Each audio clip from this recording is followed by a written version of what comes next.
Welcome back to the Revamp Podcast. Today, super excited. Steve Murphy with us. Murph Murph is what we go by, and so we got connected through a mentor of mine who is a half brother to you, Joe Evangelisti. Yep. Which is funny because, like I was telling you before we started, my guest the other day on the podcast, Jake, is also coached by Joe. So we're talking all about Joe in these last few episodes. We're going to have to get him on here pretty soon. I know, man. And now I got some leverage to make him come on, you know. But no, man, thank you for coming on today. Excited to have you. Awesome, man. Yeah, appreciate it. Yeah, man. And hear about your journey and what you're doing in the world of real estate. And you have an interesting story and your backstory of how you got involved. So, dude, I want to dig right into that. So, cool. Yeah, well, I guess it was a good old 2022. Prior to that, I was, my degree's in sports medicine. I was a science teacher at a private high school down the shore area. COVID and all that kind of stuff kicked in. 2021, things were, 2020 to 2021, things were challenging in the schools, COVID stuff. I was at a private school, so there was only maybe, a handful of schools open in the state. We juggled that, and then going into that following year, that 21 to 22 year, all these governmental COVID arrangements came into play and was very, made things a little shaky grounds. With the students and the faculty and a job which was super rewarding for me back then. I love the sports medicine stuff. I love helping people. That's kind of where it always kind of came into play. With these new rules, man, it got a little weird. It caused a lot of tension and a lot of ton of depression was happening, especially in the teenage. And you can see it. You can see it on their faces. You can just see them walking around, their body part. It was a very strange time. Yeah, man. So long story short, I guess I got fired for not wearing a mask. But it's funny, we talk about, putting things out there in the universe, and the more you say it, the more it comes true. And I just remember always telling my students, now I worked at a private school. I had basically 2 full-time jobs with that school to make $70K a year. It's not a job you're going to have and retire, nice and comfy at the, right. At 60 years old. You're working until, unfortunately, until you can't. Yeah. But it was a super rewarding profession to be in, especially our location right outside of Atlantic City and the kids we helped. It's tremendous. I have a ton of great stories with that. But I always say, guys, you think I care about this job? Basically if I'm talking about, a situation, and it's like, my next job, I'm making money. My next job's money. This job, I'm here for you. Yeah. My next job, I'm making money, that kind of thing. And, sure enough, long story short, that's kind of how I connected with my brother, Joe. Day I got fired. Now prior to that, we were talking a lot, and I was just like, dude, this COVID stuff, I don't know. I need to change. And I've always been thinking about a change. I just never really had the balls to do it. It's hard. It's scary, dude. Well, you know what Real it is? scary. Because it's part, yes, it's scary because I didn't know what I would do, and at the same time, I've never quit a job in my life. Never. So I didn't even know how to quit a job, to be honest with you. That's why you just got yourself fired instead, right? So you didn't have to quit. That's exactly what it was. Dude, that's 100%. And I'm a Catholic man, and I was at the Catholic school. We had mass every month, and I would always ask God to show me my direction, show me my path. Yeah. And I always asked to be stronger and better for the kids. Everything was always about the kids. It was. So I would never quit because then to me, I'm quitting on these kids. Yeah. So yeah, I get that. I had that luxury of, all right, well, kids are getting detentions, they're getting suspended, all for having the mask just under their nose. Because look, let's be real. this was during an election time, Yep. right? So that causes It's very division in the school, political, especially in the school system. And you had a lot of animosity between faculty, and you had people who were very, very strict with the guidelines and believed in the guidelines, and they would, honestly, I looked at it, they were like, you would pick on kids that weren't following it, and that was your chance because you had the support of the administration and the state governments coming in like, well, this is what you're supposed to do. And kids were just getting suspended for literally under your nose. I'm like, this is getting weird. Wow. This is weird. And I would and I had a lot of principal conversations, and I was like, I'll never tell a kid to put a mask on, just so you know. Yeah. Yeah. And for one, I'm never going to wear one in the classroom, and I'm never going to tell a kid to put one on ever. Yep. And I had a lot of, personal conversations with kids. I mean, like deep stuff, dark stuff. And I do believe a lot of it was with the masks, and it's not. Dude, there's no not question. healthy. Like, just looking at it from a big picture view, like, how could the entirety of COVID not psychologically mess with kids, Yeah. Yeah. I mean, it's just a simple fact. I mean, you're a kid, you're 14, 18, and you need to see other kids smile. You need to see laughter. You need to see anger. You need to see sadness. You need to see emotion. You have to. Yep. And when you went, what was that, 2 years, 2.5, I don't know, maybe 2.5 years of covering up. And then not only that, getting pressured and yelled at for not covering up. Right. That causes an emotional trigger as well. Yep. So there was a ton of things I didn't get. And I was single. I was looking for an out. I was like, this is a perfect opportunity. Maybe this is what God's actually doing for me. Here I am at a Catholic school, and I'm just being like this rebel who I never am. Like, I would never go against, a superior, especially in the work world. But I honestly think this is my calling. This is like my passion. This is what it's all about. And I fought for these kids, and so that was kind of that whole journey there. And then I go to Joe, and I'm like, yeah, man. And my original thought was I wanted to start my own business. Now, again, we're coming from COVID, so a lot of virtual things. My degrees in sports medicine. I've done personal training.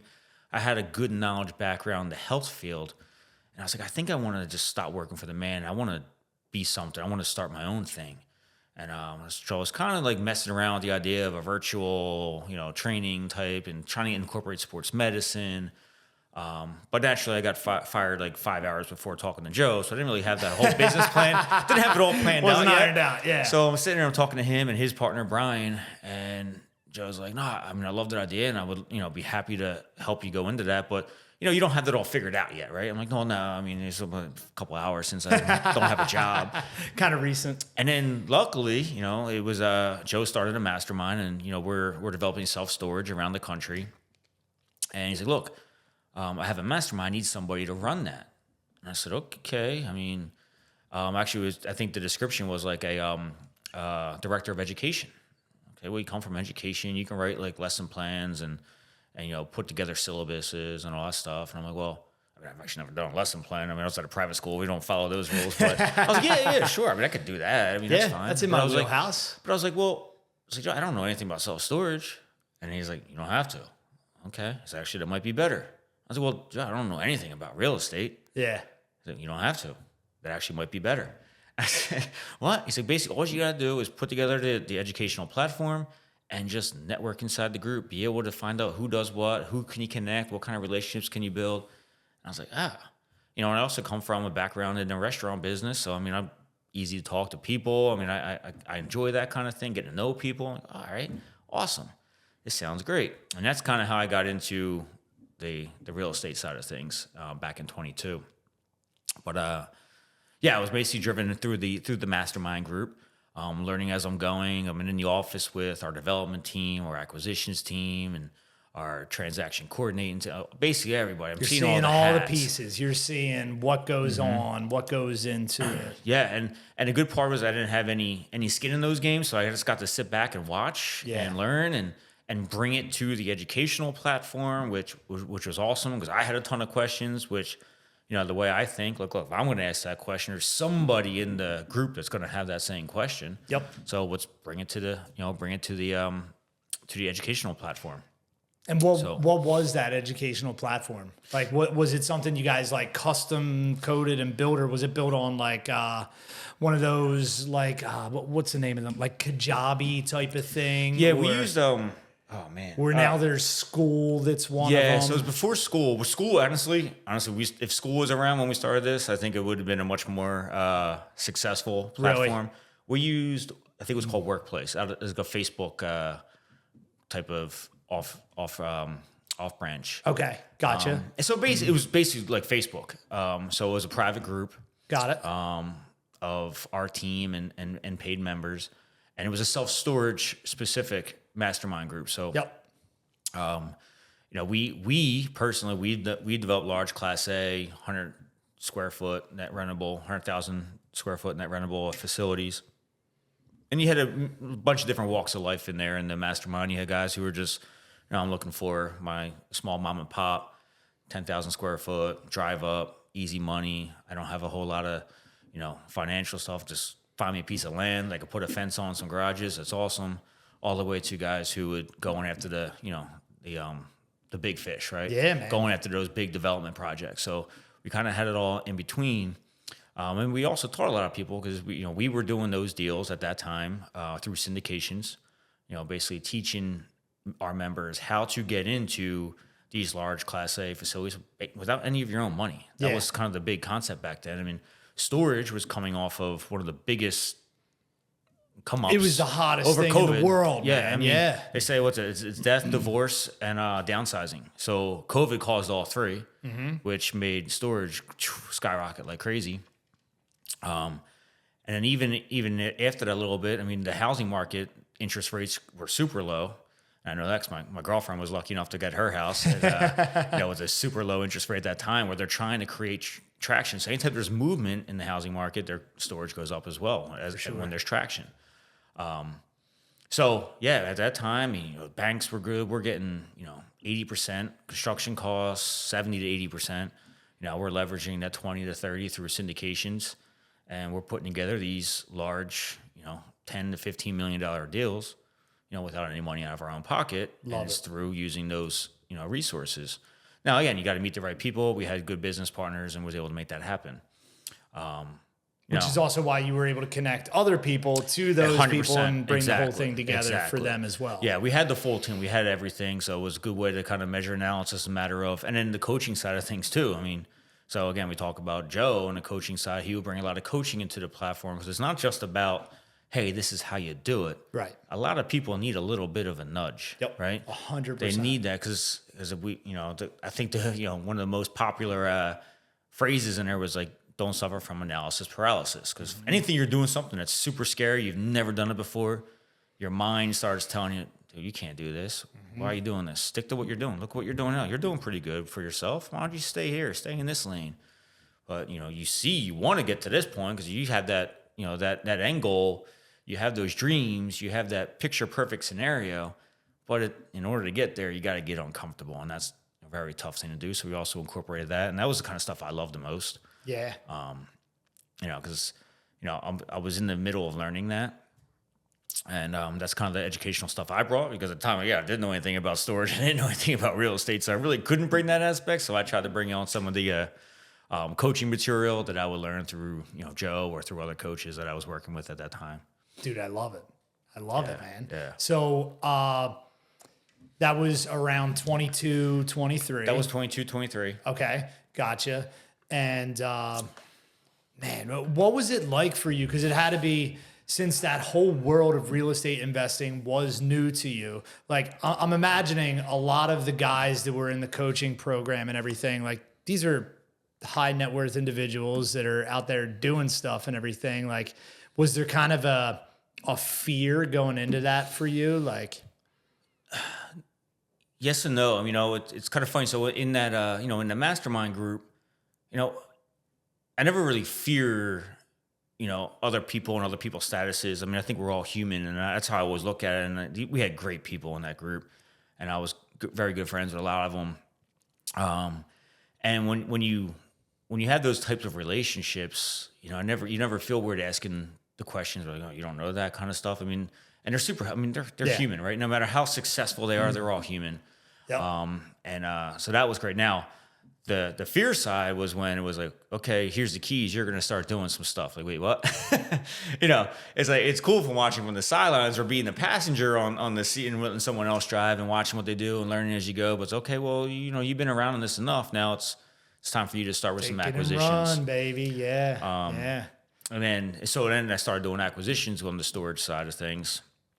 And truthfully, I kind of felt like I liked that the most because that was interesting. What was interesting was, my degree's in sports medicine, and I was your typical high school kid that I went to college for 8 years trying to figure out what to do, and I finally finished. Like I was that guy who just had that analysis paralysis. Like, I thought, in high school, like you're going to go to college and you're going to get a degree and that's a job you're going to have for 50 years. Mm-hmm. Yep. And my fear was always like, I got to have a job for 50. I got to figure out what I love for 50 years. Yep. And I couldn't make a decision. And then I was fortunate enough to fall in love with health and fitness. And then I found out what athletic training was, which I had no idea until I was halfway through, my community college. And then I realized, man, this is awesome. And basically, all that is solving problems, right? It's someone comes to you with an ailment, an issue, an injury, whatever it is. And then my job is to diagnose it and then fix it, right? And that's all that job really is. And I really looked at it. So now it's a matter of, I started enjoying, so we did a lot of ground up construction. So I kind of enjoyed the idea of seeing our acquisitions guys. And again, I'm intrigued by a lot of stuff. I ask a lot of questions. That was part of my job before. And I'm seeing we're going for this land deals. And I'm like, man, that's a great deal. I was like, oh yeah, it's not zoned for storage. And we're thinking like, oh, well, I mean, it looks pretty cheap. Like what can it be used for? It's got to have a purpose, right? And well, at the time, the mindset was, if it's not storage, just move on. And I'm like, wow. And then I was like, well, could it be, apartments or, like look at the road it's on, look at the it's perfectly square or whatever it is, flat, all these cool things. And there's tons of population. The income's amazing. Like, could it be industrial outdoor storage? Could it be boat and RV? Like, look, there's all these lakes, whatever's nearby. No, that's not storage. Dump it. So, but I kind of like the idea of like, there's a purpose and a presence for, my mind, like everything. Like there's something there. I mean, if one day somebody's going to buy that piece of land, they're going to do something with it. Yep. So, so I was always obsessed by that part. Like, okay, like, we got a good deal. What can we do with it? Creating a deal. Creating the deal. Yeah. Exactly. So that became more than, and it took Joe to say this because I had a hard time, figuring this out. He's like, Murph, when an athlete comes in, do you know exactly what's wrong with them? Do you know exactly what to do? Do you know exactly how to get back and how quick it's going to get them back just by the second you look at it? I'm like, well, no. So you got to ask them questions. You got to get to know the situation. You got to know what happened. You got to do certain special tests. You got to do all these things. Yep. And then you make your decision. And then you put together the plan. And the plan isn't as easy as a cookie cutter plan, right? I mean, obstacles kick in. So then I'm like, wow. So he's basically saying, dude, it's the same thing with It's locking up these real estate deals. Yeah, man. You got to get, and he was always big on direct to seller. And I never understood what that even meant at that time. I'm like, well, why go direct? We got deals. I mean, these deals. I mean, in my mind, because you find a motivated seller, you get the better deal, all that kind of stuff. And I'm like, well, who's more motivated than the guy who's actually selling the property? And I didn't put two and two together at the time. It's a fair point, though. And I agree, and I think, well, that's true. But those times you're dealing with brokers, and then I realized that, like, honestly, not every broker gets to know the seller to that level. Yep. That's something that I learned in that process too, because I always found out, like, well, what's the situation? What do they got going on? Because now situation. What do you mean about the situation? Here's the deal. Here's the price. Here's the property. Right? Because I want to help them out, right? Yeah. I want to figure out what the problem is and try and solve it. That's what, to me, that's what makes a good deal, and it builds good relationships too. Absolutely. So putting those two together, and that's kind of where I really started falling in love with the acquisition side of things. Is basically being able to say, well, this is what I've been doing my whole life in a sense. Yep. Real estate's not so big, scary, something that I've never done before. Now I'm coming into it. I'm like, it's, don't make it bigger than what it already is, kind of thing. People and it's conversations, it. man. Mm-hmm. Yep. Yeah. So, that's basically kind of how that happened. So I got into the acquisition side on the storage side of things, and and then kind of just started transitioning from there. Things got a little tight there over the last couple of years with interest rates and all that kind of stuff, and ground up development. That had to make it tough. Yeah, it was a tough 2 years from, I guess, really 23 to 20 now, I guess. Yeah. Still, so right? still, yeah. Constructions are tough. Costs for materials are tough. So ground up. I'm not super excited about raw land anymore because I know those obstacles are ahead. So now it's looking for, okay, let's find some cash flowing assets. Let's do some conversions. Maybe you find a nice foundation somewhere of an old Kmart or an old Circuit City or whatever, those storefronts that are never coming back from business, right? Turn those into a storage facility, which would be great. Got it. And then that was that chapter. And then this year, I'm kind of now in the residential side of things. So I guess I did it traditionally backwards. I went from commercial. That's a fair statement. Yeah. Commercial to residential. Now I partners of Patriot Property Buyer. Now I'm kind of learning the systems and processes, dealing with wholesale, taking on fix and flips, adding portfolios, so buy and hold type stuff. So kind of taking advantage of those areas. And then that goal is to basically turn that process into a commercial process as I build that team. Got it. It's direct to seller, finding great deals, and then taking those lessons and just having those conversations, understanding the situation, finding the motivation, and seeing if it's something that works. And it's as simple as, before, my big fear was like every deal has to be a deal. You find someone who's looking to sell, you failed if, you don't get a deal out of that. But sometimes, you just go into it like, well, how can I help this person? Can I help this person? Does this person want help? There's times where they don't. And I learned that, I'm realizing not every deal's a deal. Not every conversation leads to a deal. And going into those conversations, knowing like, hey, I just want to see if I can help you out. Tell me about your situation. And then, go from there and see if we can make something happen. It's funny how everything at the core of it, there's so much correlation, like you said, from the commercial assets and doing acquisitions of land or big commercial property to, do ground up or whatever, to single family residential, and how that correlates to what you were doing before as a teacher. It's like at the end of the day, all of it just comes down to communication.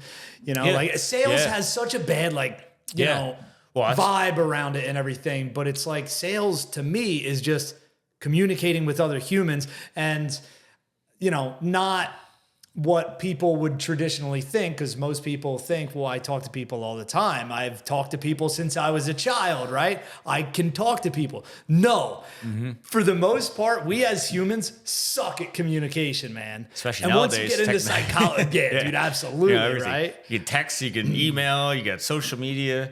To get over that sale, when people say, hey, you want to do sales, right off the bat, I'm doing sales training now. They're like, oh, I don't want to be that guy. Nobody likes that guy. I don't want to be a sales guy. Yeah. I don't honestly think of a car dealer, Exactly salesman. right. I just think of the guy who's never going to let you leave the premise until you buy a car. Exactly. You feel pressure, but in reality, I remember Joe mentioned one time, I was like, dude, that's not sales. Like, you do sales every day in your life. That's you don't even know bad it. sales. That's bad. That's what we all think of sales. Right. But he's like, you do sales every day in your life. You're selling yourself no matter what. Yep. If a kid gets hurt, again, it goes back to the analogy. Yep. And you got to go talk to a parent. What's going to make that parent not go take that kid to a doctor and take your word? You got to sell yourself. Yep. I was like, wait, wow, that's so true. That's exactly what you got to do. Because if they don't trust me and they don't respect me or if I don't sell myself, they're just going to take that kid to another doctor. And now the kid's going to be out for an extra week and a half and, not back. And I can't touch it. I can't rehab him. I can't do anything. You're always selling. Yep. And that's what sales is. It's not, it's not that traditional, sales training or traditional sales where you got to go and, feel pressured, feel, put a gun to their freaking head and they're not leaving until automatically put your guard up. Yep.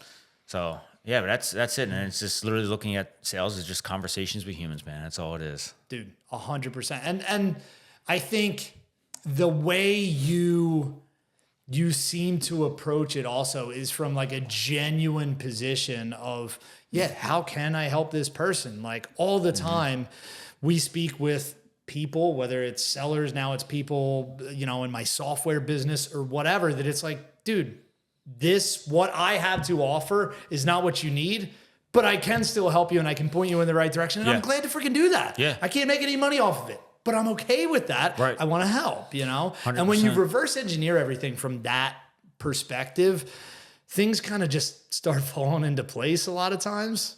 You know? Yeah, no, 100%. And, you still get that kind of rewarding feeling as well, when you help somebody out of a situation. Because sometimes, hey, it might be a situation where I can't really gain anything out of it, but hey, you need an attorney or a life insurance guy or somebody else that's, hey, I know someone that can help you. And just even building those connections, because down the road, you never know, every time they need that person, who they're going to think of, they're going to think of you. They're going to think of Murph. And they're like, Murph's the reason we connected. Is Murph got me out of the situation because he introduced me to, Jim or Joe or whoever it might be. Yep. And, 100%, man. And down the road, those things trickle down, and you benefit off that. But it's all becomes from just being a good person and doing what's right to help somebody out. Absolutely. So back to when you started doing acquisitions on the commercial assets, what was the sales team like at that point? Like, who were you kind of shadowing? Was there a lot of people? Yeah. So we had, when I first started, I was one of three. And then we had a dispo guy as well. So really, we weren't doing direct to seller. And I didn't, again, like, I was at this phase, I didn't really know what that meant. I didn't understand the benefit of it. Like, I knew what it meant, but I just didn't understand why. Right. And Joe, the CEO of the company, was always saying, "We got to do direct to seller. We got to go direct to seller." And I'm like, and I would honestly, "Hey guys, why are we do direct to seller?" And I didn't know it meant like pulling a list and calling random people. A lot of marketing, baby. I didn't realize all that kind of stuff. We didn't do like the mailer. We didn't do any of that.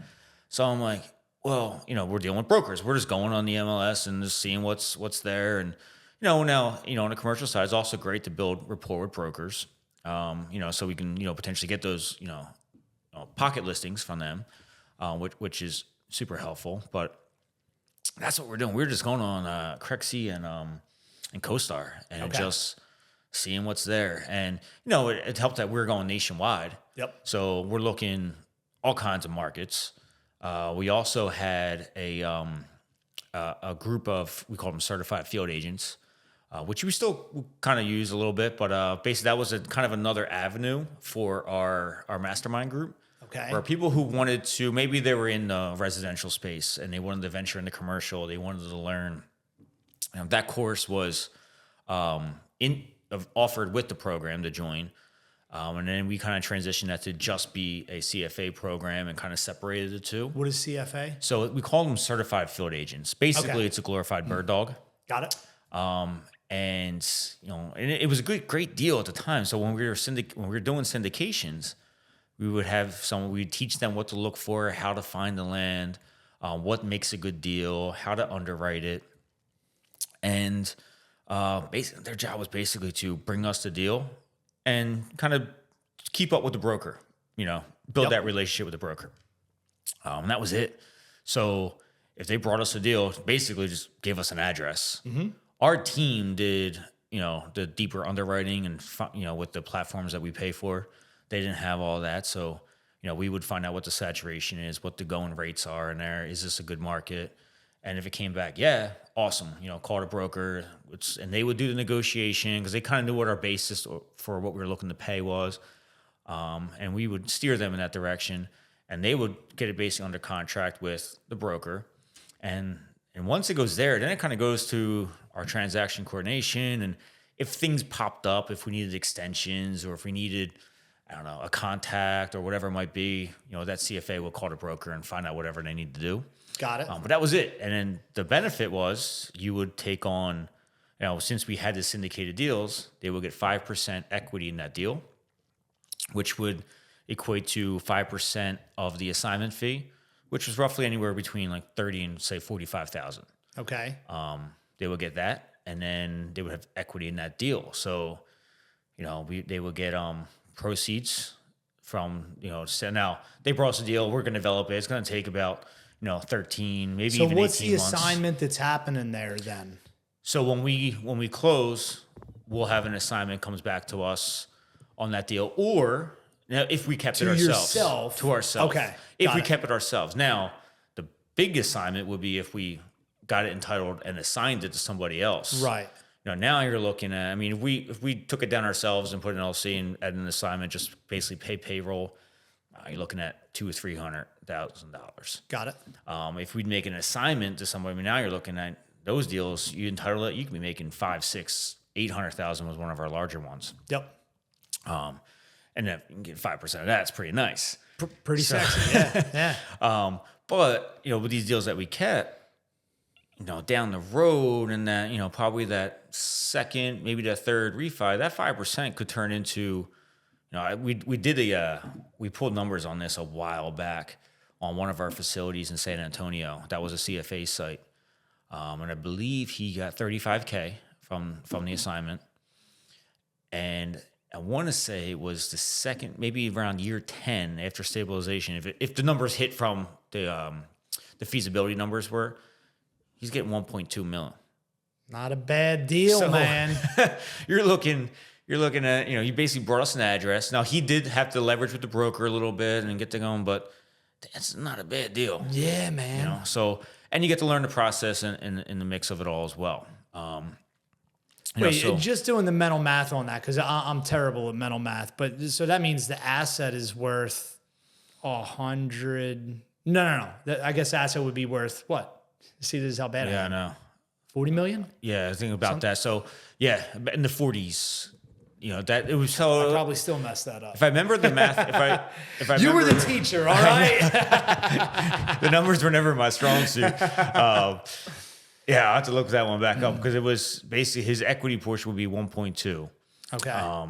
And which is now it could have been the third. It could have been like year 15. Were there distributions on that also? Yeah. So I believe there would have been. I don't know if we even let's see. Where was that? Or was it just equity? Not that it was matters. just I'm equity. Just curious. I don't believe there was distributions, and the only reason why I have a pause on that because there's been times where we marketed it that happens, and there's been times and where, every deal is unique in its own way. Because if we sold, now if we sell the deal again, you get 5% of the profit from that as well. Got it.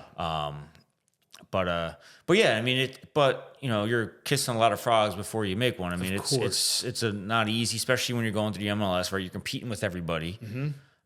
So again, the goal there was to try and establish a direct to seller, and but that's not easy, right? It's a little bit uncomfortable. Yep. It's expensive.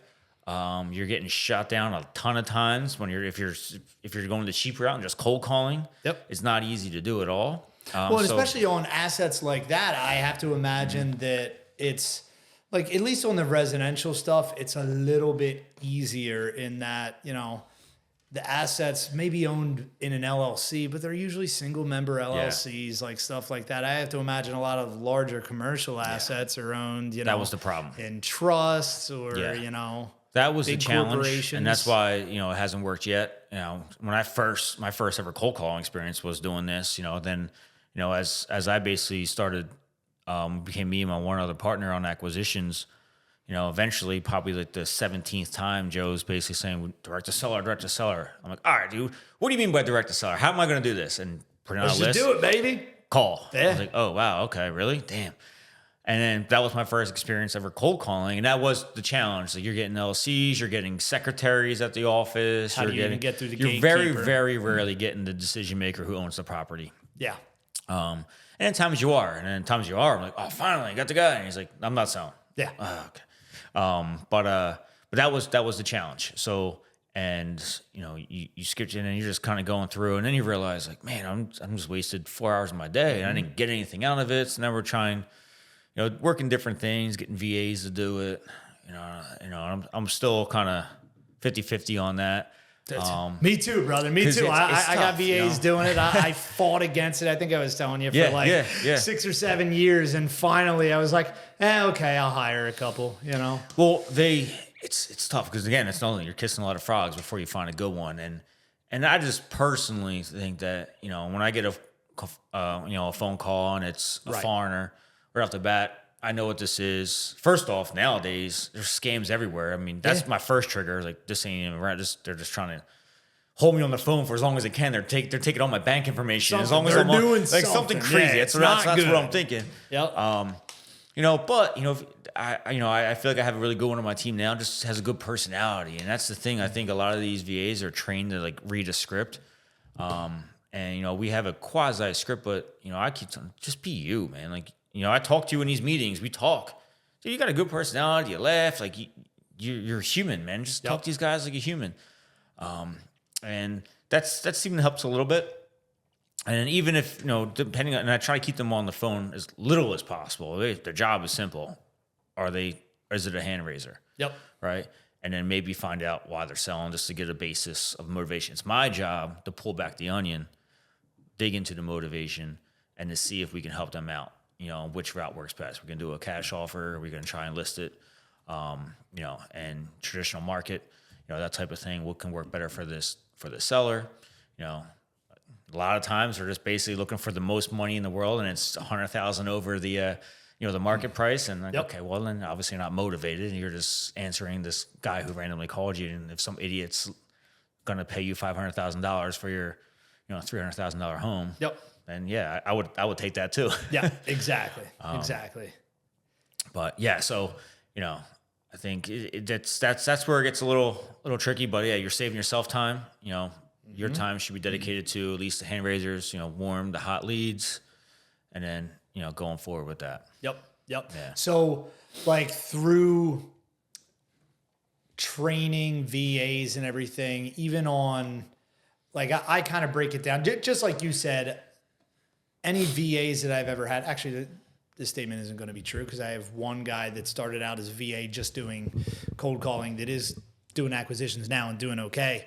But that was always my process, was not VAs, but when I would bring anybody into the company, and I was always in-person sales. So that's why we have an office, But when I brought people in, I would basically have them in that role of more cold follow-up or cold outreach or whatever.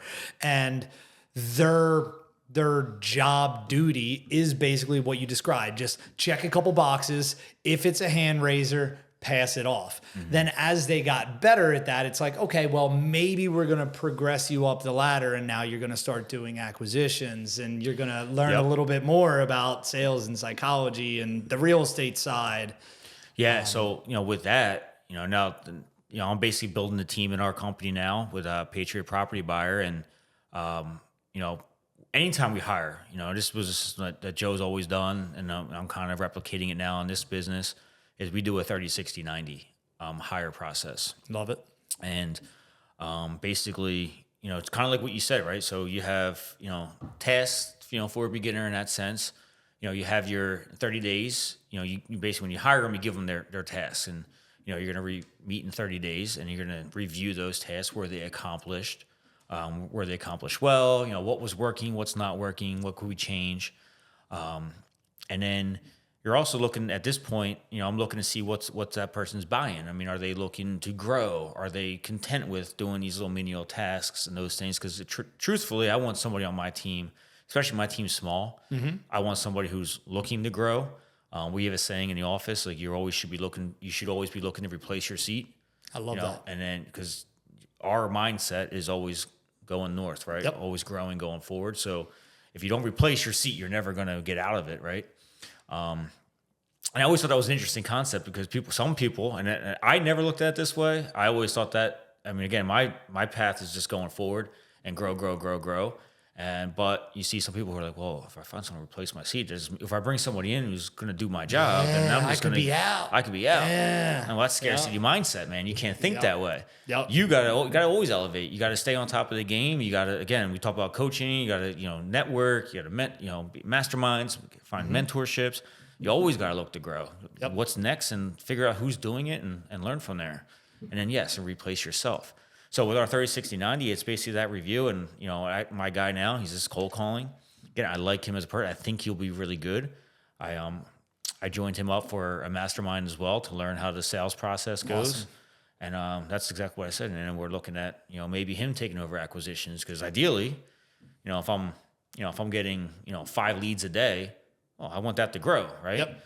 Now I can't, eventually I'm gonna get to the point where myself, I'm not gonna be able to handle 15, 20 leads coming to my phone, ringing off the hook from mailers, scheduled appointments coming in, or whatever other issue, posting your site on Revamp and getting Revamp emails, and eventually I'm going to get overwhelmed. Yep. I need somebody who can replace that seat, and then eventually, and I have a super all-star VA who's like basically my assistant. She keeps an eye on everything I do, tracks everything, makes sure it gets done. And eventually that person, I see her managing all the other VAs, because then once I move him up, well, I'm going to need another cold caller, right? Yep. And potentially maybe as it grows, you get 2, and then you get another acquisitions person. But, that's kind of 30, 60, 90. And then at that point, with VAs, it's not as, I imagine it's pretty easier to let them go and get another one. I've done that process 1,000 times, but, even in the office, no matter who it is, it's always a 30, 60, 90. And what we like about that is that, look, you can tell me this isn't a fit, this doesn't work for me. Yep. Inside those 90 days, you don't have to show up tomorrow. There's no 2 weeks notice, no sticking it out. If you don't want to be here, well, I don't want you here. At the same time, if I don't think you're a cut, if I don't think you're going to work, I can say, yeah, don't come in tomorrow. Yep. And that's the truth that we have in that 30, 60, 90. And it's pretty nice. It takes a lot of pressure off.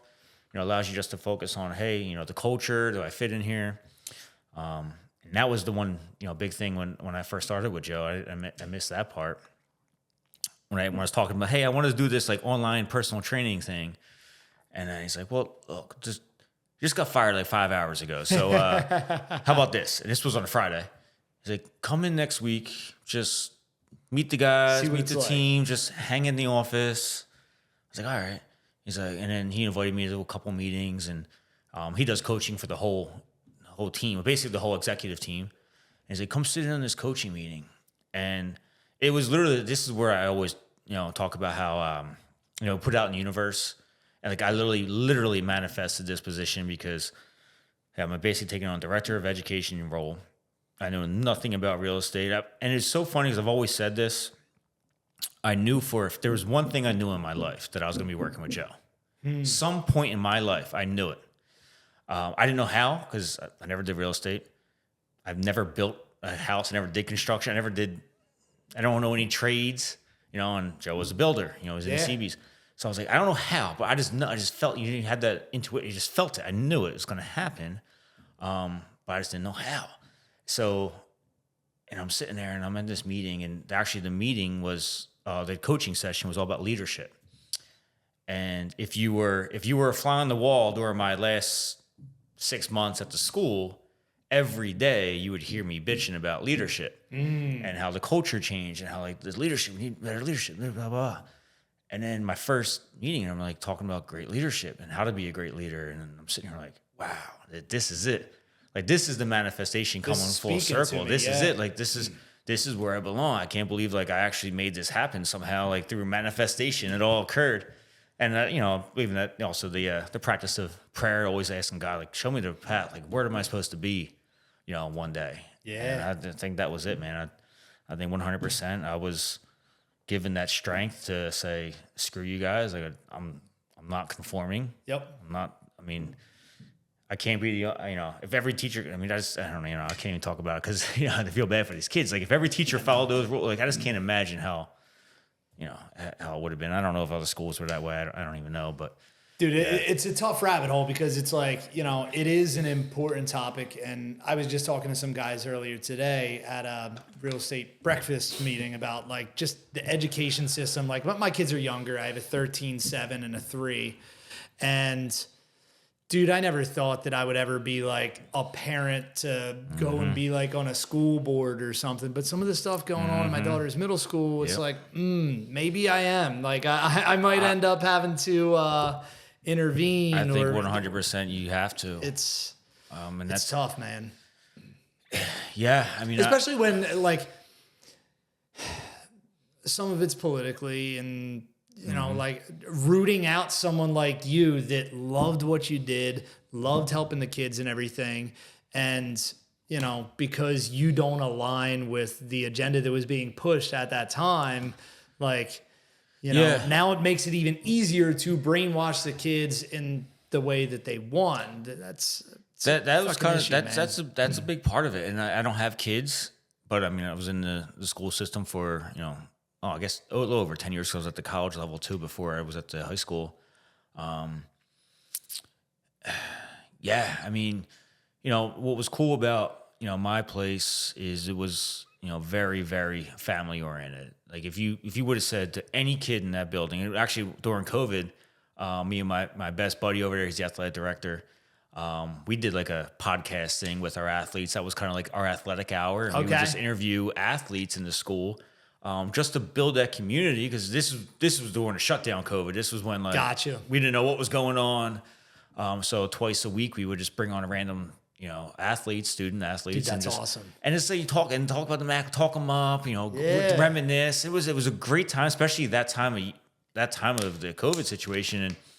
And look, like I was on both sides of the fence. I mean, when COVID first started, first of all, I was obsessed with COVID. I thought it was like the craziest, thing to study in science wise. Psychologically, but I'm also a healthcare professional, so Yeah. I mean, I was actually kind of scared. Like I was visiting my parents every 2 weeks. Like I was listening to everything, following everything. I was making fun of my buddies for having house parties. I'm like, dude, you guys are crazy. You guys are gonna die. Like, I don't know why. You guys are wild, blah blah blah. And then you start, getting in a rabbit hole, and you're actually starting to follow the science, and you're realizing, dude, what this stuff doesn't make sense. Mm-hmm. And then a lot of it was nutrition. I mean, nutrition, solid. I was actually, I was the healthiest I ever felt in my entire life from 2020 to 2022, and I was on a hardcore regimented vitamin regimen. Okay. And I'm literally just following the science. And I was taking, vitamin C, vitamin D, zinc. CoQ10 was in there, but I didn't take that one. But those three, I took vitamin C, vitamin D, and zinc religiously. Yeah. And I never missed a dose. Never missed it. Because I was obsessed. I was obsessed with COVID. I just thought, and then I'm following this stuff. I'm like, I never had COVID. Never. I mean, never. Really? To my knowledge, Yeah. I've never had it. Put it this way, from 2020 to 2022, I was the healthiest I've ever been. So if I had it, you just kicked it anyway. You would never be. Yeah. I would never caught. I was never sick enough to be like, I can't work. Yep. So that was my science behind it. I'm like, I don't know, man. Like I'm doing it. I was working in a bar. I was in the summertime. I was a bartender. I was around thousands of people every day. Like I don't know, man. I know what you guys are saying. I'm just saying I never had any issues with it. This is what I'm doing. This is the regimen I'm following. Kind of forgot how we got on that tangent there. But That's okay. That's okay. Schooling. But I would say, 100%, I would definitely get involved in that because, and I'm kind of hoping things change now. I mean, with, I know Trump's trying to do some stuff with the schooling. We're no longer kings of the world when it comes to education. We're actually pretty far from the top. We've been very low on the totem pole for a long I think it was 1979 was the last time we were number one. Yeah. And that was the last year the federal government was helping with education. So I don't know. I'm just putting. Is there a correlation there? Are you connecting some dots? Yeah, I'm pretty here? sure it was 1979. Oh man, interesting. All right, so right now, like you've essentially had to pivot a little bit from the commercial stuff because rates did what they did with the self-storage stuff. So I guess first question is like, is self-storage acquisition still on the radar right now? It's definitely on the radar. Over the time, I've built a lot of connections with brokers. So that's kind of really where I'm getting my deals from now. I mean, I'm not spending time on the MLS, not really looking for things. I have a VA every now and then. We'll go and check it out. I mean, right now, to be honest with you, we're just starting this business on the residential side. That is the primary focus. That is the main focus, and getting that system and getting those processes up, and starting to get some deals. That's goal number one. But yeah, I've had people reach out about deals. We have a deal under contract right now in Egg Harbor, New Jersey. We're also looking at a cash flowing asset deal over in Michigan. Okay. So we still got some things working on that side. And me personally, I would love to get something going on in New Jersey. Again, we our first site we built, stabilized, sold. It was just nice being able to go to the scene, man. Go watching the trucks, go watching the every day like something new being built and something new happening. And it's been it's probably been 3 years since we had that. I think and then things go up fast, right? Do. Like They once go you break quick. ground and everything, it's they like go up fast. Yeah, what 3-4 months and the thing's done. It's funny. We had there's a storage site going on near one of my restaurants that I work at, and he like, man, those storage things go up quick because it's right near Virtue is where our chef goes there every single day. Okay. And every day he's seeing a product. Like, dude, man, yesterday they didn't have this. Now they got this. Blah blah. blah. I'm like, yeah, man, like it. Yep. They don't mess around. Uh-huh. As long as it stays, weather's good enough. That's really the only thing that can slow you down. And that's kind of one of the challenges we had. Where our site in Michigan, we had a cold winter, but like all of our Texas sites built pretty fast. We had one in Allegheny, New York. That had some weather conditions that really slow things. That can take you off the job for weeks to months. Yeah, for sure. I think at the time, especially it really depends on where you are construction. If you're, pouring concrete or pouring asphalt, and the weather, if you don't get that done before the winter, you might be shut down for 3 months. Yeah. Depending upon how cold it gets around wherever that building is. So, yeah, there are definitely some obstacles that happen there, and it'd be nice to get something back in New Jersey, and it's our team can really kind of focus on. And is it even possible right now? Or would it just have to be such a freaking smoking purchase price to offset the rates for what they are for it to make sense? A little bit of both. Rates have obviously dropped since the COVID numbers that were coming through. Sure. You're not seeing rates, nationwide that you were seeing, 3-4 years ago. I will say this. New Jersey is just, it's expensive in New Jersey. So yes, it is. Almost anywhere you can drop, a storage facility, you're going to find strong rates.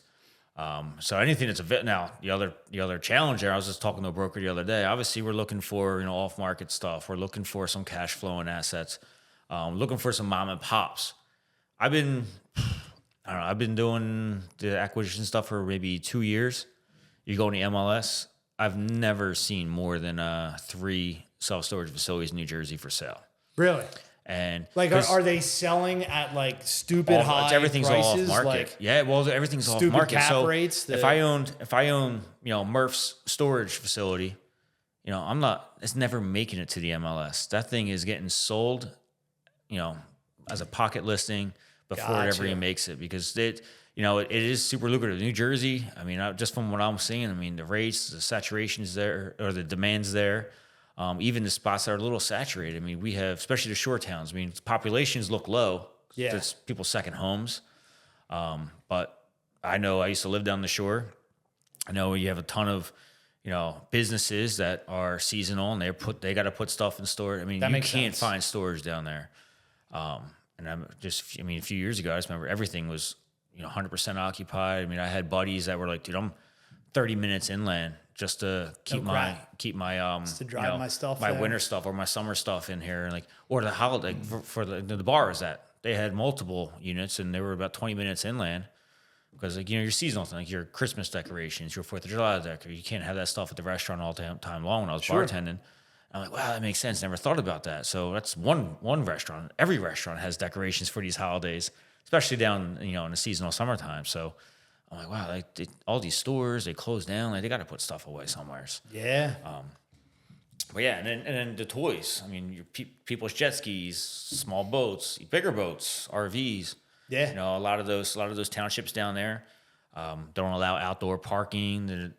And honestly, you probably, as an owner, you probably rather have it in a garage. Dude, absolutely. You don't want to go in and winterize anything, and especially when you're not getting to use it. It's in there for January to April or March, snowing. You got to go shovel it. You got to go clean it out from the storms that happen or whatever it might be, and it's a pain in the butt. Yep. Being able to pivot. I don't know. Going back to your point of making that leap from what you did for a long time and coming into the world of real estate and just kind of not knowing what that's going to look like or how that's going to unfold.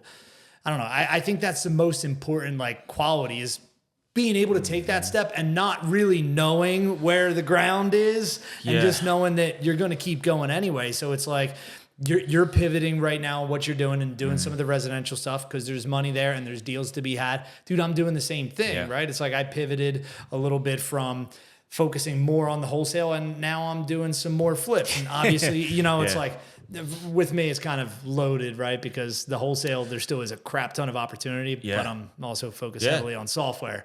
But just the ability to be able to pivot when something changes and be like, yeah, man, this is still going to work, and there's a lot of opportunity here to make money. So there's a couple of things I learned through this whole process. Is that, for one, I learned something about me. I'm not somebody who enjoys comfort. I realized, I did some, reflecting back, and I remember when I was, from you go to high school, you go to college, I'm changing majors, I'm going here, and I'm working at the college. I get my degree. I'm working at the college. Now I'm working at this high school. I'm doing, long-term sub job. I'm doing personal training. So I've actually, in my career, I've always pivoted. And And I think, to be honest with you, I mean, if it wasn't COVID that got me, let go, I probably would have left, within a year or so, just because I did get complacent. I mean, I'm working a ton. And I got the burnout though, but I think the burnout was more, I mean, I don't know how teachers do it. I personally could not teach the same thing year after year after year after year. I did it for 5 years as one subject, and I couldn't do it. And I'm going in there, and then now I'm going to work, and I'm miserable. Yeah. I'm deflated. I'm just like, you're just going through the hamster wheel, man. Right? That's it. And then I realized, I think that was a big part of my whole, I need to find something new, because I like to be challenged. And that was kind of part, because even when I started teaching, I don't have a teaching degree. I've never taught. I did teach sports medicine 1 year, which is what I do. So that, to me, that was easy. Like, that was awesome. And then, I remember my principal at the time, who I love, she was awesome. She said, hey, Murph, like, there's a chemistry positioning open up. Do you want to do that? And I'm just somebody who always just says yes, and let's figure it out later. I'm like, all right, that's a test. Like, that's interesting. Okay, cool. Yeah, I'll do it. To be honest with you, the only class I failed in college was chemistry, which is so funny. I always tell the kids all the time. Super ironic, yeah. The kids are always like, Murph, why we gotta learn this? I'm not gonna be a scientist. And I'm like, well, guess what? I didn't think I was gonna be. I went to school to be a teacher, and then I changed majors because I don't want to ever be a teacher. Yep. And then I was like, and guess what? The only class I failed, I'm teaching you guys this class now, okay? I'm teaching it to you right now, so you just don't know. All right, that's my point. The point was you don't know where you're going to be, and guess what? So, and look at me now. I'm teaching you chemistry, and I said the same thing. Luckily, I didn't need that. I didn't need that in my major. I don't know how, actually, but I didn't need chemistry for my sports medicine degree, so that was fine. That's why. But it could have been helpful for when I taught chemistry, though. So yeah. But yeah, I'm like that's the thing. So I realized I liked the challenge. Mm-hmm. That's what woke me up every day. That's what kept me driving. That's what kept me focused. That's what kept me learning and learning and learning. And I think that's why I love medicine, because medicine, you don't just go get a degree and do that job forever. And medicine changes all the time. Right. Yeah. The market changes, real estate. I mean, when things that change, you got to stay educated all the time. So I like that. And then, so that was one with the pivoting. That was something that I realized, okay, I gotta do this. Now you do get super uncomfortable, especially when, you're not just, getting a salary paycheck every week. Absolutely. Yeah. So but that also forces it even more. Mm-hmm. It's like, dude, I got to make this work. Yes. So I got to make this work. That's the newer, challenge where it's scarier, and, I have a girlfriend now. I mean, I have plans for the future for us and a family. And it's like, man, it was easy when it was just me. Like, all right, if I'm homeless, I don't care. But man, I don't know. It's a little different when you got other people in your corner. But again, like you said, that's what drives you, right? Yeah, that's what motivates you. That's what keeps you going. And to be honest with you, without, when you have the choice and you have to go hunt for what you eat, and you have no choice, that's actually when it's easier, right? Dude, absolutely. You don't have a choice. Exactly what you just said. Like, it's scarier when you have more people that are depending on you. And I think that's absolutely accurate, and anybody would agree. But for me, it's like, dude, once you are on the other end of it, like, the whole reason that I started doing anything business or real estate wise in the first place was because I had my first daughter when I was freaking 20 years old, So it was like, dude, I got to do something with my life, Mm-hmm. And now, I not only have my wife, but I also have a baby that I need to keep food on the table for, Yeah. So, like, there was never that ability to kind of like, rock back in my chair, I'm going to chill. Like, it's no, dude, we're going balls to the wall, and I'm going to make things happen because I fucking have to, Let me ask you a question. Please. Are we allowed to do that on the podcast? Can I ask you a question? That is fair game. So, going back to that point, how important is it to have your significant other or somebody I'm assuming she was supportive. Oh my God. So, and I always ask this question. I'm kind of obsessed with this ideology. So when I started becoming an entrepreneur, I started doing things myself, and I was single, and my fear with finding the right partner was like, well, if this person doesn't accept this, or if this person doesn't understand this, I have a hard time building a relationship. Yeah. Yep. And a buddy of mine, Chris Rude, him and his wife, I follow him on Instagram. He's actually spoke at one of my events specifically on this topic. And I look at him and his wife, and they do business together, and they seem super loving. They love each other, and they have a family, and like it's a family business, but they can separate. Hey, we're going to work. They have family time. They can separate those things, but how rewarding is it to know that your partner is by your side, and it's not creating those at-home conflicts. Yep. Where like, hey, what did you do today? And blah, blah, blah, and I don't understand why you're doing this. Why don't you just get a job and blah blah blah, yep. That kind of thing. So tell me a little bit about that situation, especially when you have a baby. Yeah, dude, fully agree. Like it's the most important thing, and for me, it's like I don't know. I guess I kind of got lucky in a lot of ways with my wife that she's just awesome, dude. She's a gangster. She's a ride or die, Nice. And she's such a cheerleader, man. Not only is she supportive, she's like just a cheerleader. She believes in me like more than I believe in myself a lot of times, and it's absolutely like a cheat code for me, because I'm the type of guy, like you said, I can get beat up. I can be homeless. I can eat fucking ramen noodles. I can work 20 hours a day, 7 days a week, and I'm okay. I'm good with that. I can grind. But I couldn't do that if I also had nagging. Oh, why are you working so much? Why are you, not putting up the Christmas decorations, whatever, right? So having her be supportive of what I do made all the difference in the world to me. And she earlier on, she was very involved in the business, like not the wholesale or the flipping, but she got involved, I don't know, probably 8 years ago in like the rentals and kind of took over management and filling vacancies and everything. And so she kind of understood the real estate stuff because she was in the rental aspect, Right. So man, it's massive. Like buddies of mine that don't have supportive wives or significant others, it sucks. And I feel kind of, I don't know, bad even talking to them about it because it's like, dude, I want to help you, but I don't know how to help you make your significant other more supportive of you. Yeah. Like, I don't know if that's possible. Yeah, I look at because I imagine it's got to be almost got to be impossible to scale a business if you have somebody you're very close to doesn't agree with you or understand you or understand the business. And I don't know, I was always obsessed with that. But I have a good one right now, so I'm man. happy, so I love it. That's exciting. Yeah. So you said like the plan is for marriage, family down the road and everything? Yeah, 100%. That's the number one thing always on the vision board. That's the why, it's the motivation, it's family, it's kids, hopefully. I always joke that we're gonna have twins, because not that I want that, but I kind of want that. I get it, dude. I totally get it. Challenging, but hey, we'll knock out two birds, one stone, real quick, dude. Our middle child, ironically enough, she was the only one we planned. Our first and our last were not planned, and with our middle, she was just not getting pregnant, and like we had actually planned it out. We want to have another child, and we were at it for a while, and it just wasn't happening. It got to the point that she did go to the doctor, and she got prescribed that fertility medicine that massively increases the likelihood that you're going to have twins.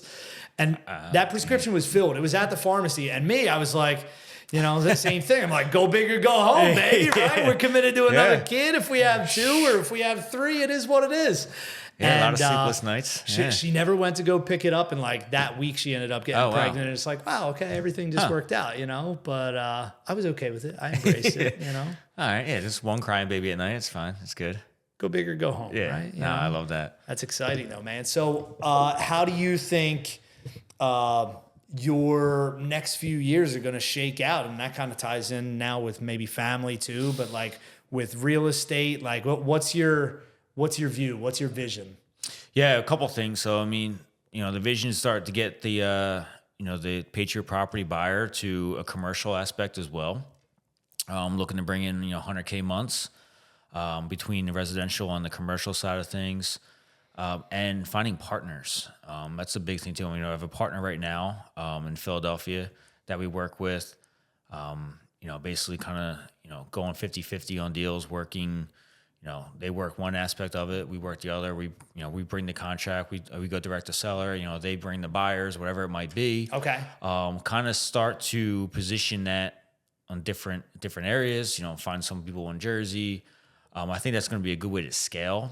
One thing I was looking at, contractor buddies of mine, hey, who have that skill set to maybe do some work. Maybe do some flips, because right now I'm probably looking to maybe do 4 or 5 flips this year with our business. I'm trying to wholesale everything else. Yep. But if you can connect with somebody who's in the construction space who can offer that to some properties, well, damn, I'll partner with you and do 10x those flips. Absolutely. So kind of find those. So basically, I guess financially getting ourselves to 100K months. The big picture is to turn this into these systems and processes and be able to figure out the formula on the commercial side of things, and basically be able to just, take what we're doing here and transplant it over there and get those deals coming in. And then personally, I want to, build up my own personal portfolio as well. Retire my girlfriend. She's in the education world. So the goal is we have her retired in 2 years. I love it. So that's a big, I'm kind of looking at a 24-month dream here. And that's a huge one for her. Cause it's, she's going through the same ups and downs in the education, system as it is now. And it is scary. And then, have the kids and, have her maybe a stay-at-home mom, or again, we were just joking the other day. She's like, I don't know what my next job's going to be. Like, I do.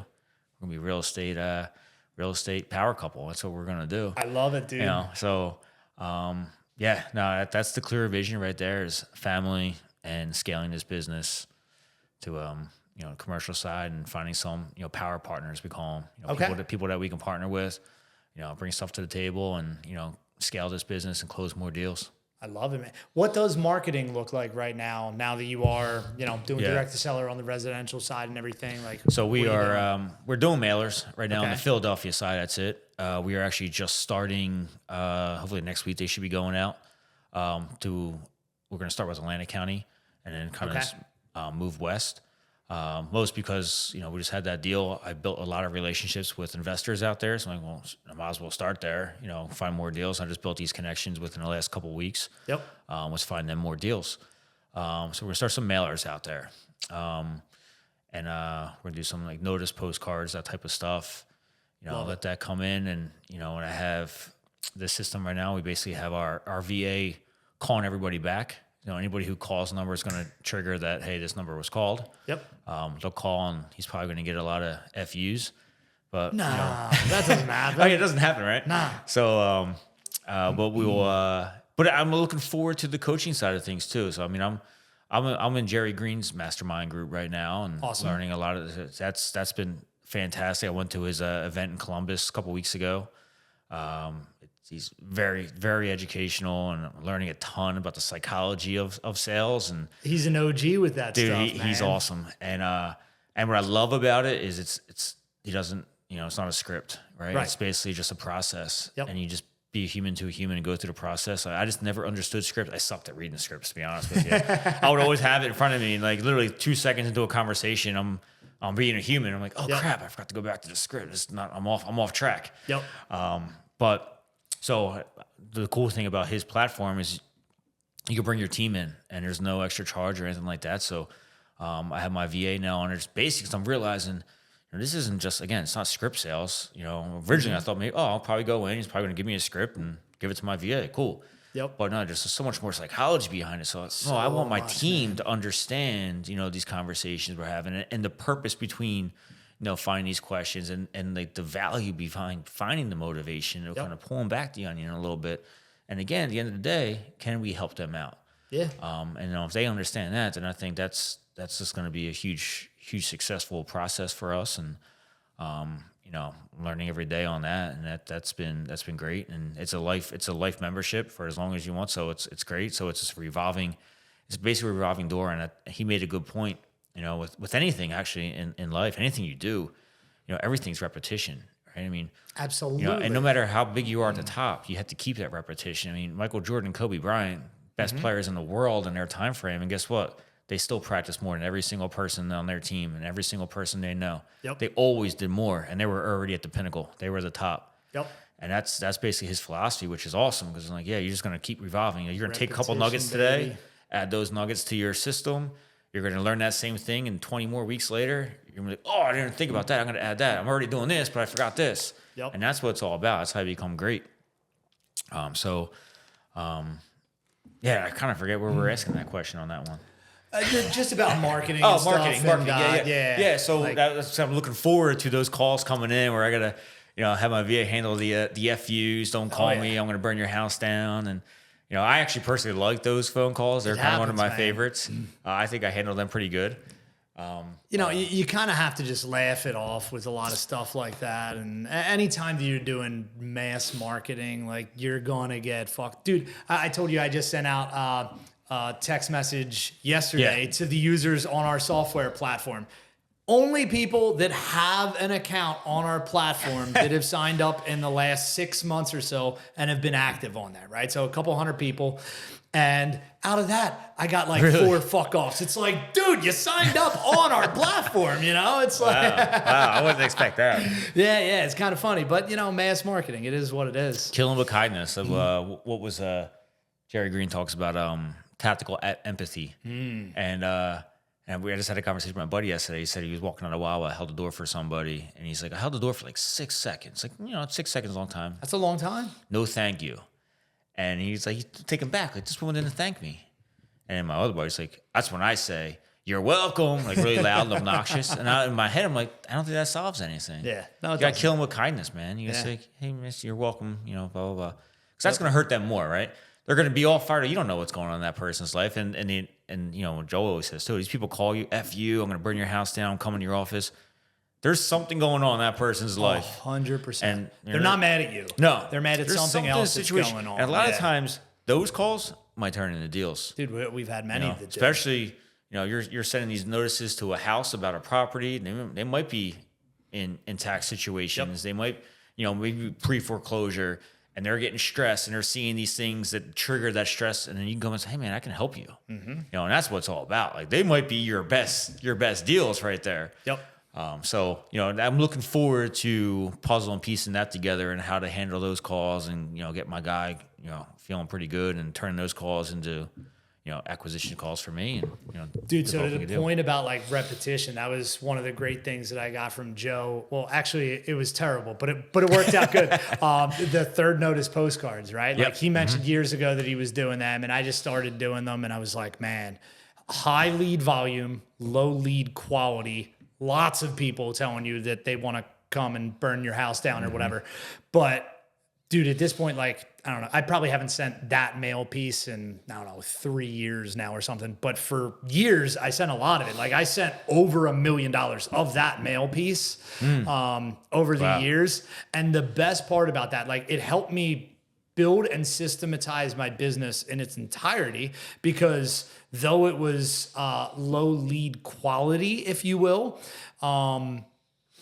it brought in so many leads that when I had new people, they were able to get repetitions. They were having a lot of conversations and everything, So it forced me to build systems and processes to make our CRM automated. So like you said, somebody calls in, great. Now there's going to be a text message follow-up and everything. Mm-hmm. And yeah, the repetition aspect of it is massive. Yeah, and that's what I'm hoping for. I mean, just even with the mailers in Philly, we didn't do the third notice, but that's what we're going to do for Jersey. We went with a whole different company that had their system, and it's working.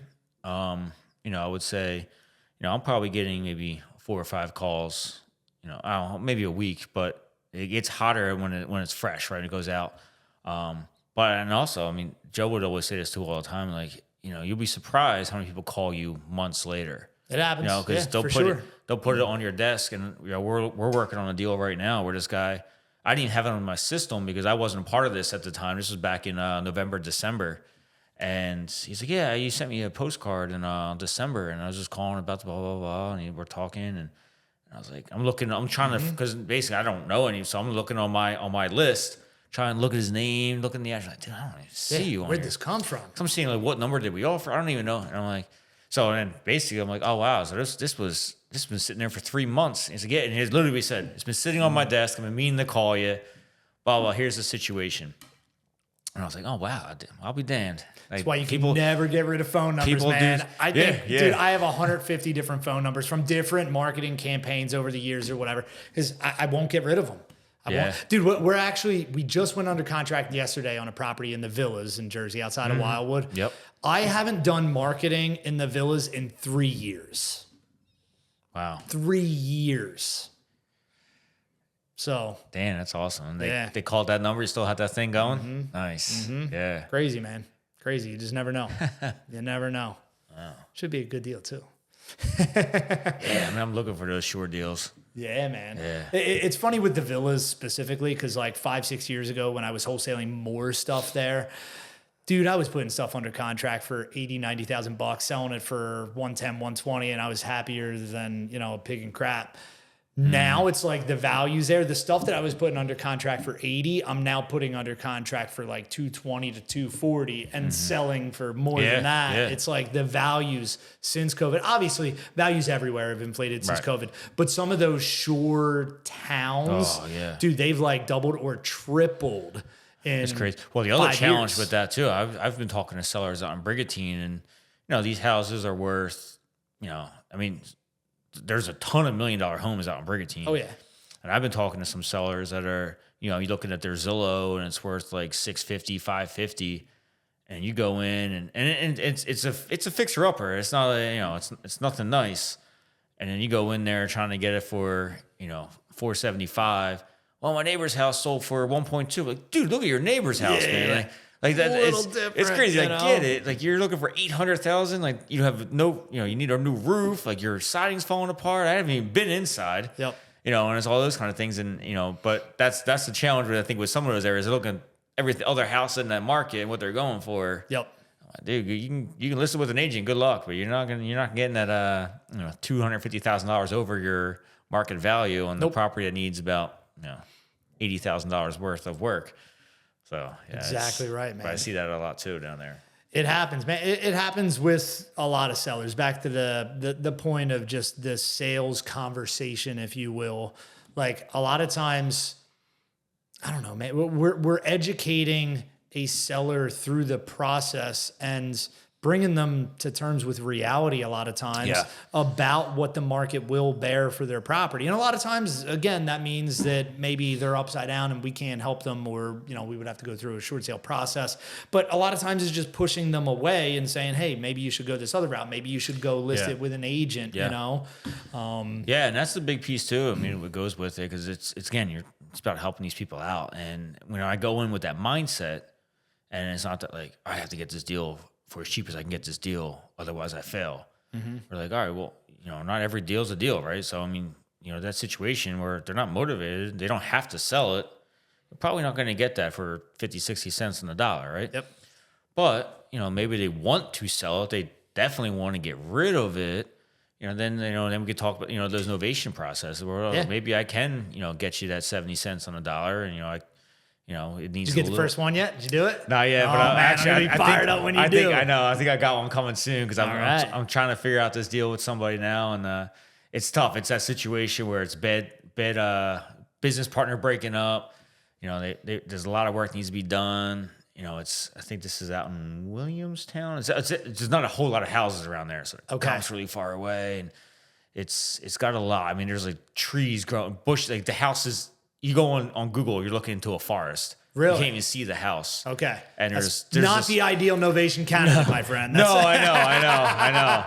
So what you're saying is they just want too much freaking money. So. Yep. But they did a lot of the work so far. Now, this is also Google Maps, so it could be a couple years old. Sure. But they started the work, and I'm really trying to get a gauge on what she's got going on there. But yeah, that's kind of where that one's at, because just trying to find that solution, because it's cash. They owe too much to the hard money lender. They actually bought it They bought it too high, to be honest with you. Because that's what they bought it as, at least on the Google Map Zillow picture.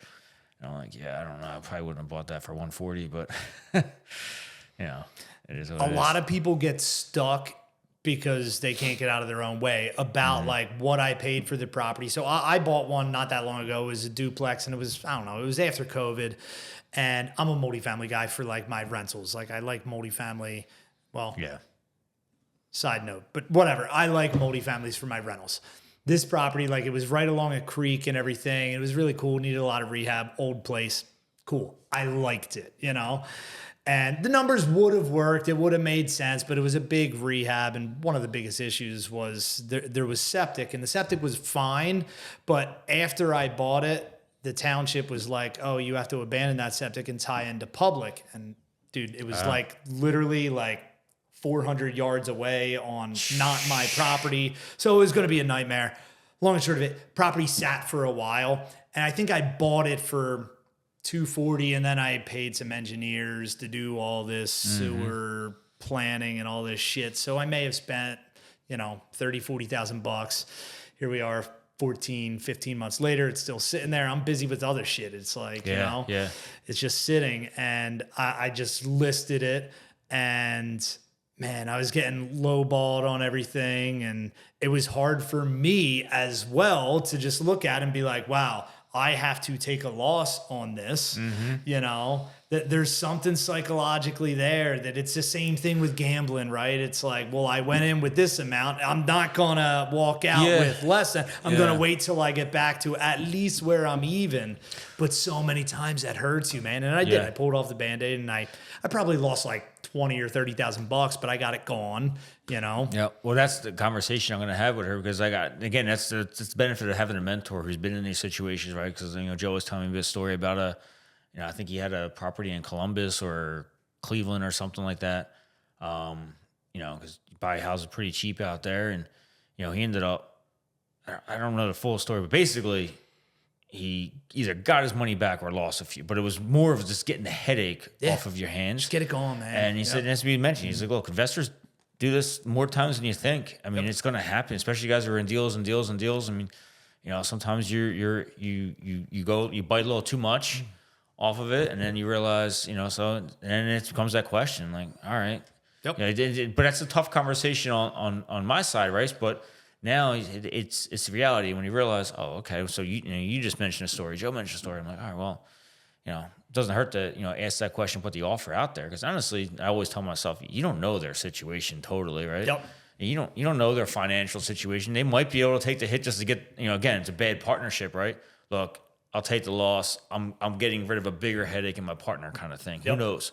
Dude, the ironic part is, just thinking about it, and it just hit me right now, like, typically when we're having conversations with sellers, we want to have a more emotional conversation than a logical conversation. But when it's a situation like that, it's actually the emotional conversation that's hurtful, and you actually want to have a logical conversation. Like if somebody logically came to me and said, Drew, look, you got all this other stuff going on, and you know, just cut your losses so you can make more over here. Because when I made that decision, it's like, all right, I'm going to lose $30,000 on the deal.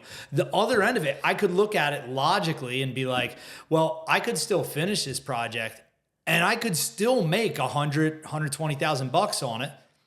It's going to take me a year and a half.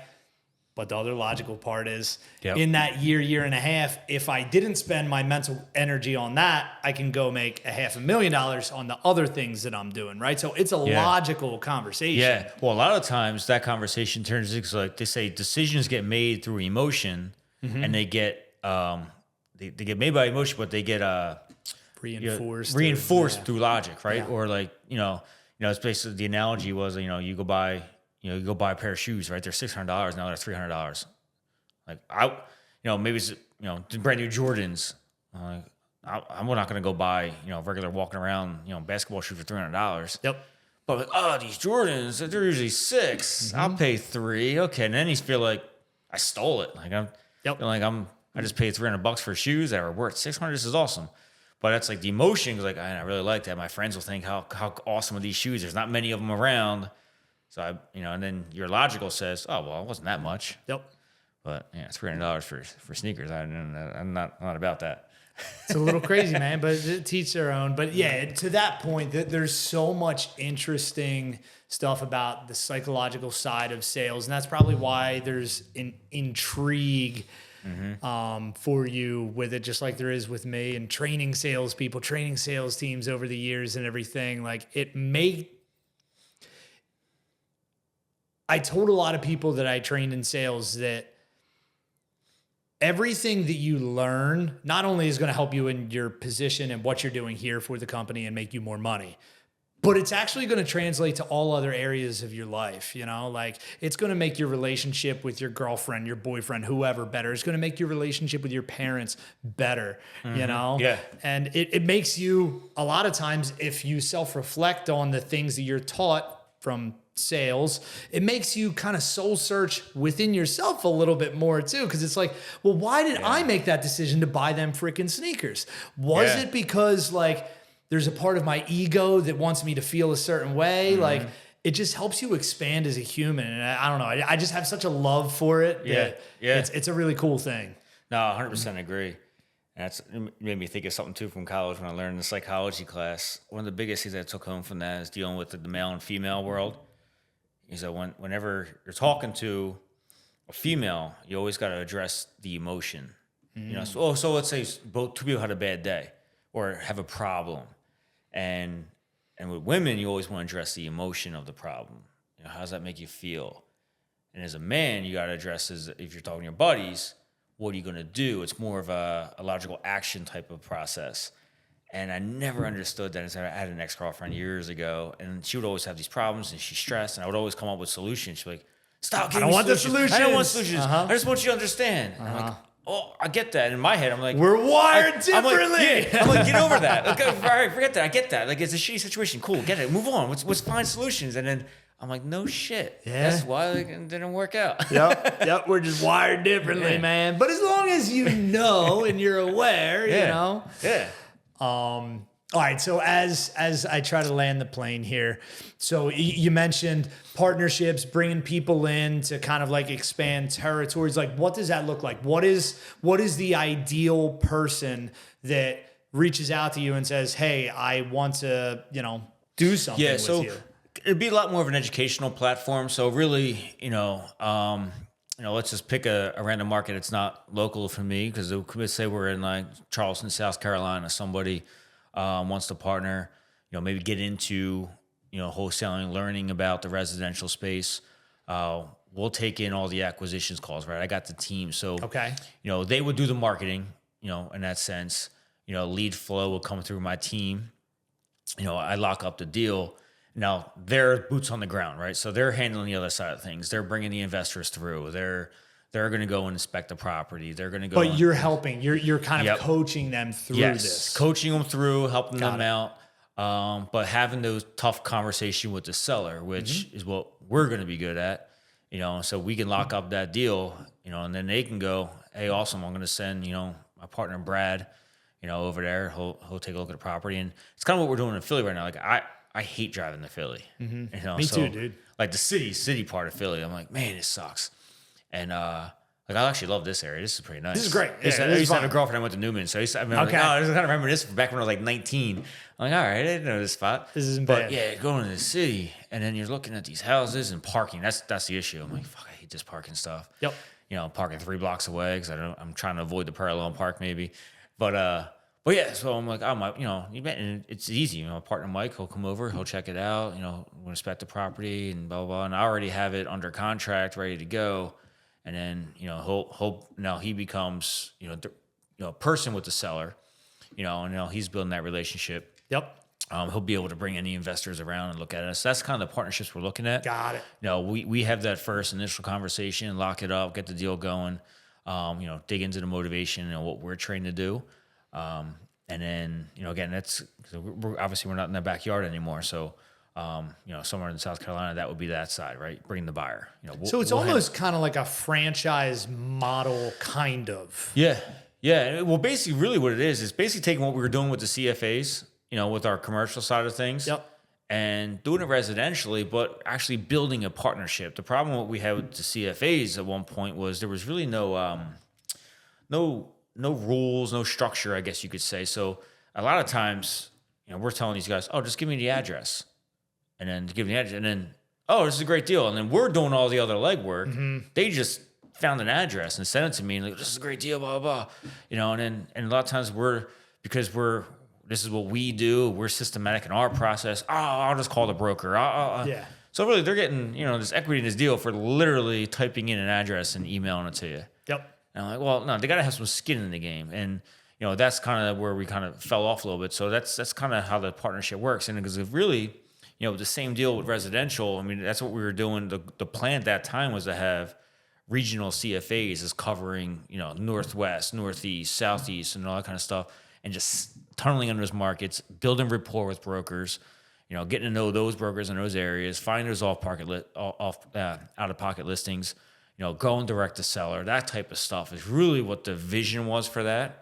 But there was really no accountability on that side of things. That was kind of where we fell off. It was like, so everybody went the path of least resistance, right? Let's just go to MLS, find a deal, call a broker, hey, and then basically say, they can do this for this much. And I was like, we're just playing tennis with numbers right now. That's all we're doing.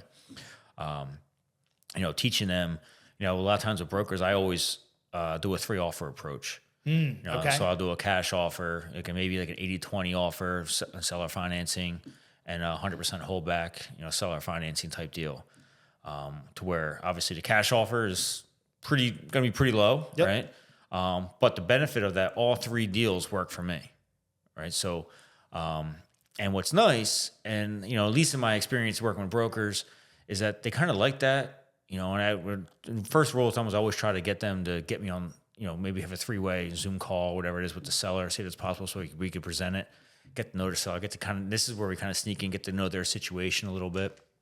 But all 3 work for me, and then it's really just a matter of, well, what's that seller situation? I mean, do they need cash right away? Because now, you don't know. So you should never assume. That's the one biggest thing I learned from dealing with brokers before going to MLS is saying, oh, they're asking $2 million.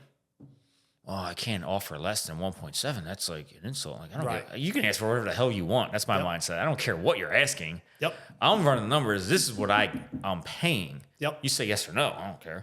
That's literally my mindset on that. And then but if you put these 3 offers together, that low cash price doesn't look so bad because then you're seeing like, okay, well now it's getting all right. 80-20 is like kind of in between. And we try to get pretty damn close, if not on their ask number for the seller finance. If they can hold it for 5 years, that's awesome. Yep. We can do what we got to do. We can maybe turn it into a partnership, a JV partnership, whatever. Then it brings in some options. I love it. And it's all, and then just that right there just opens that lane of communication, and that's really all you're looking for. And the best part is, if one of those deals work, it works for me. Yep. And I said that was the biggest learning. Brokers, like that's when I said, well, what's their situation? Well, they want to sell, and and always we make sure the broker gets taken care of too, because you want to say, well, if they're holding, no, where am I getting paid? That type of thing. So that's always gets thrown in there, and that's all part of the process. And my experience, I've had a really good experience with that with brokers and connecting with sellers, and and even they would go back, and especially I don't know if it's maybe the market now too, just the way things have been, where brokers are getting a lot of seller finance just because of the way interest rates were. People aren't going to banks as much as often, so basically letting the seller hold himself as the bank has probably been a little more of a play. That's kind of been the process. And that's what we're trying to teach these other people too in our Power Partners program, so to help them start utilizing those processes too. Dude, I love it. I love it. There's so much there, and you got a great group around you, and obviously, again, Joe, my buddy, learned a lot from him and everything. Like, he's a wealth of freaking information. So I know that any area that you guys kind of go into, you're gonna make it freaking work. Like, I mean, that's the mindset. That's like I said. I mean, I always tell myself I have a fighter background. Like, I've been boxing for 20 some years, and and that's, I always tell myself, like, no matter how uncomfortable a situation is, I'm like, dude, nothing's worse than stepping into the ring and go fight somebody you don't know. Absolutely. I mean, in reality, that's the true most uncomfortable thing. In my experience, like, wow, I don't know this dude. Like, this guy, worst case scenario in that ring, you die, right? Worst case scenario in a real estate deal is you spend too much money. Yeah, absolutely, man. You're in over your head on a deal. It sucks, right? But you live to see another day. Yeah. Let me ask you this as a final question for you here. Like, so it's only been a few years that you've been in the business and real estate world. Knowing what you know now and having the experience that you have now, would you have jumped ship sooner to 100%. come to this world? Yeah, 100%. You don't know what you don't know. And, to be honest with you, I've always said my biggest regret was going to college, right? Because out of high school, I didn't know what I wanted to do, but I was obsessed with the idea of being the only sibling who got a degree. So, Joe went into the Navy and he spent a ton of time in college, never got a degree. My younger brother went to college for one day and dropped out and became an electrician. Now, at the time, I'm thinking, these slackers, like, here I am, I'm going to get my degree, man. Yeah. And looking back, I'm like, okay, well, look at Joe's career. And then my brother Mike, he started his own electrical business, got his trade. He was in the union, making a ton of money. And here I am, broke college kid. And I was like, this doesn't make sense. But, it's not the way it was supposed to be, right. man. It's not what the brochure said. I was like, yeah, what the heck? That's not how the system works. Yeah. So I always said that. And then I remember like very, very, like when Joe started his real estate career, I remember thinking, I just didn't have that mindset, right? So I was in college and, I was working restaurant jobs and, I was doing all that stuff. And I remember Joe like showing houses on a Sunday. I remember thinking like, man, that job must suck. Yeah, that's terrible. Like, you got to work on a Sunday, like football's on, and you're showing a house, like that sucks. And then that was my like first like what a real estate agent does. That was my first like impression of real estate. I'm like, dude, I don't know about that. Now, I didn't know anything about spreads. I didn't know what kind of numbers you're making. I didn't know anything about investing, and he was also investing. That's what you saw, though. I didn't know any of that stuff. I just know that this dude is A, on his phone all the time, and B, working on Sunday. So I'm like, I don't know, man. I don't know. That's not for me. Like, and my thing back then was I never wanted to bring work home. I grew up, my dad was always work. My dad would go to work, come home, eat dinner, and go in his office and work. And I'm like, I don't understand. I think there's more to life than just doing that. Now looking back, I mean, I don't call college a regret anymore because I think there was a lot of growth there, and I think that's important for sure. It makes you a little more versatile, and having a lot of different areas of knowledge. But what I realized, I always said like I didn't want to be like my dad and have to work all the time, but like I love working. Like that's all I did was work all the time, and I didn't mind working all the time. I was working I was working 80 to 100 hours a week for most of my 20s. And I'm like, I didn't mind that. What I mind was never making more money than that ceiling there. Like that's what I minded. Like I could work 60 hours or I could work 100 hours. That number stays the same. That's when I realized, like, whoa, this doesn't add up. So then now, looking back, I think, man, I just wish, if I can go back and do it over again, not come out in debt, utilize, my, work, get into real estate, get investment properties, have that traditional buy your first home, a small starter upper, turn that into a rental property, let that, and then maybe go buy another, let the tenants, basically pay down the mortgage, like basically kind of follow that plan, have a little bit of a portfolio by the time I was in my 30s. So going back, I think that's probably would have been the smarter move for me. But again, like I said, everything happens for a reason. I am who I am today because of the path that I've taken. Absolutely. So, and you look at, who was it Grant Cardone didn't make his first, big money until 52. A lot of guys. I get that on 50 plus, yeah. It comes on my Instagram all the time. I see these names popping like, didn't make his first million until 52, 64. The KFC guy didn't start KFC until like 60 something. 60s, yeah, 64 I think it was. I'm like, oh man, all right. I got time. Age is just a number. And like the journey, you got to respect the journey. You learn from the journey, and then that's what the biggest thing I realized now that I'm in my 30s, going on 40 next year. But embrace the journey and appreciate everything that you learn coming through, and understand that's what molded you, the skill sets that put you where you're at. You're here for a reason. And now make the best of it. Dude, I love that. Yeah. And I appreciate you coming on and sharing your story and everything, man. Like, I love doing this. I was telling you before we started, right? Like, this is the coolest thing, getting to sit down and talk to people and share your life story with other people. Because for me, it's like when I started, dude, it's like, that fired me up, like hearing other people's journey, other people's successes and failures that happen along the way, and how people needed to pivot and everything. And not everybody does want to share their story in a public format like this. So I appreciate you coming on. It's awesome. Great, like I said, this was fun. So we'll do it again when we start getting closer to that 24-month goal of mine, and we'll see how it panned out. Absolutely, brother. So if anybody wants to reach out to you, whether it's for, the partnership program or bringing you deals, bringing you flips, how they finding you? Yeah, our website, patriotpropertybuyer.com. Man, the Instagram handle. Oh, that's okay. We can link it below. If you don't know it. I don't know my Instagram handle. I think it's S Murphy, but 3986 probably. And then Facebook, LinkedIn, Steve Murphy. They're the best ways to get it. Love it. Yeah, happy to reach out and talk to anybody. And say, looking for deals, doing deals, looking for partners, whatever we got, whatever we can make happen. Ready to chat. I love it, man. Murph, thanks for coming on, brother. Man. Appreciate it, brother. Thanks, man. Nice. Boom.